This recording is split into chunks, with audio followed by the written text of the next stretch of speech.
Yo, what's going on, guys? It's Houston Sports Talk back in the video today. And today we're going to be talking about the Houston Rockets potentially trading for Lauri Markkanen next offseason.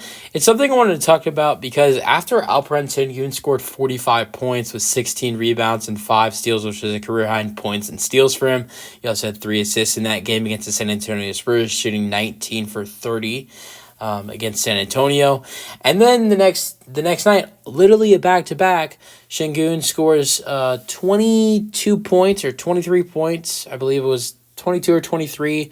Had a triple-double with he had 13 assists, had 19 or 18 rebounds, something like that. He had 22, 23 points, 18 or 19 rebounds, and it was 12 or 13 assists, something like that. But he went well over a triple-double. So back-to-back games for Sengun where it's really good. But after we saw him drop 45 points on Tuesday, TNT gave Sengun a little bit of attention. And during the TNT postgame, which one of the guys on the TNT postgame is the very famous Shaquille O'Neal, was praising Alperen Sengun. He is a big fan of Alperen Sengun. He calls I think before he was calling him Shampoo until they started. It sounded like he was calling Sengun Shampoo until they really told him how to say his name, because Shaq was so interested in Sengun, he wanted to learn how to really say his name, and he compared him to a baby. Everybody calls him Baby Jokic, but Shaq was saying he reminded him like a younger Pau Gasol, which I very well could see. I think with the way he moves inside, how he gets to the basket, very, very Pau Gasol. So I do agree with Shaq on that end.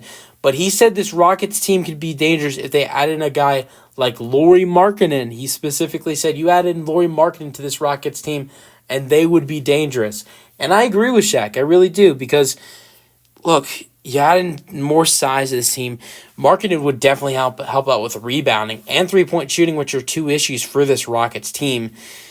I just think there are some conflicts if Markkanen comes onto the team. Look, Markkanen can definitely move to the 3, but he is a stretch 4. So you can see him. We see him with the Jazz play that power forward position a lot, but he can play that small forward position for the Rockets.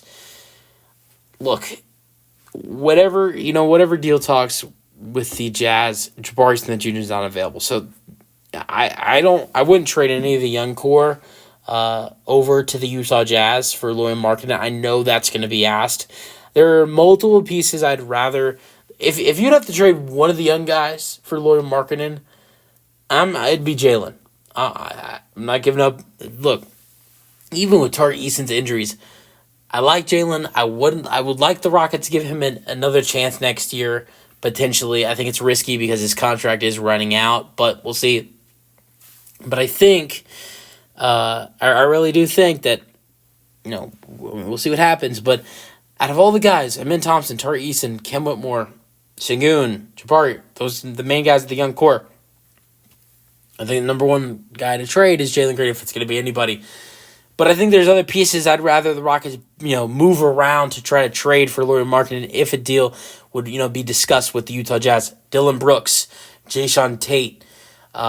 Look, I know Rockets fans might not like this, but the 2024 first-round pick that belongs to Brooklyn, if you have to trade that pick to try to keep a young guy like Jalen or Jabari or I'm trying to think a position need for the Jazz that they might want. Look, they're not gonna. It wouldn't surprise me if they would want a guy like Jabari. Although they do have Taylor Hendricks and Walker Kessler, maybe they would still want Jabari Smith Jr.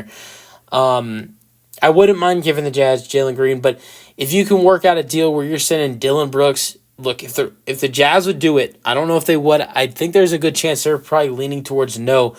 But I'd be down for the Rockets in Dylan Brooks, Jayshawn Tate, the 2024 first-round pick, which belongs to the Brooklyn Nets. That is a lottery pick. Most likely, right now, in mock drafts, that is like the 7th or 6th overall pick in the NBA draft. Most likely is probably near a top 5 pick. So you're trading near a top 5 pick in the draft, if not better than that. Lauri Markkanen and Jayshawn Tate for Sorry, I said Lauri Markkanen, my bad. Dylan Brooks. So you'd be trading Dylan Brooks, a lottery pick, which most likely will be in the top 10.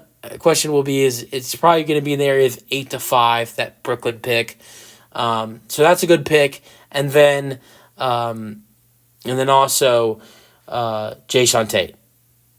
So, honestly, if I were the Rockets, I would do that deal, but I don't know if the Jazz would do that. Would you give up Lauri Markkanen for a top 10 pick, Dylan Brooks and Jason Tate? I don't know. But I love Shaq's suggestion about adding a guy like Lauri Markkanen.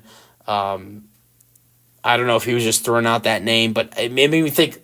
Makes me want to come on here and talk about the potential trade. For the Rockets in the offseason, what the Rockets fans think about it. Let me know your thoughts in the comment section, and peace out. Go Rockets.